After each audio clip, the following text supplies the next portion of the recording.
know those people who never doubt, the leaders in the church who hear it from God's mouth to their ear? Those who do great miracles, who look down on those who have trouble with believing. I am your gift this morning to tell you the truth. They're lying. They don't mean to lie. They feel they have a responsibility to bolster you, but they are lying. Don't believe them. Because if you believe them, when you go through your wrestling match with the angel, when it's dark at night, you'll think that you don't belong to him. I've seen Billy Graham bite his fingernails.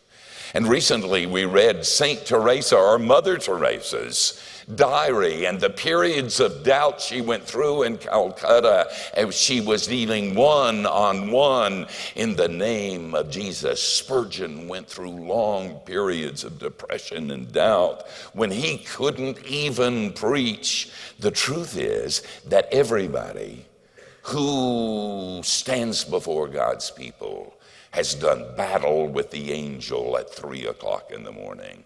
And if you haven't, then your faith isn't worth dink.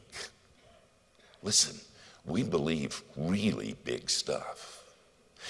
It is so big and so awesome and so unbelievable that if you don't struggle with it, if you don't have problems with it, you're a fruitcake. And then second side road, please do not dumb down your faith to fit your doubts. Look, if you will, at the 33rd verse. The Jews answered him, it's not for a good work that we're going to stone you, but for blasphemy, because you being a man make yourself God. Bingo. They've got it. This is a big thing, and you can't sand it down. You got to deal with it on its own terms. It is real, and it is big, and don't change it so that it fits your doubts. Emo Phillips said, when I was little, I prayed to God for a bicycle. And then I found out that's not the way it worked, so I went out and stole a bicycle and asked for forgiveness. Let me tell you what I've done in my life. I was an intellectual once. I thought I had it together. I was at a graduate school at Boston University, and they looked down their nose and the doubts began to rise. And so I decided that things like the virgin birth were simply symbolic. And that intellectuals knew that dead men didn't get out of graves. And the Bible wasn't totally true. It was how men and women saw God and reported it to us. And then they told me that my little girl was dying.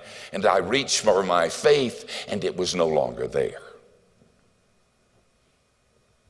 Listen, if you don't believe it, that's cool. But don't change it.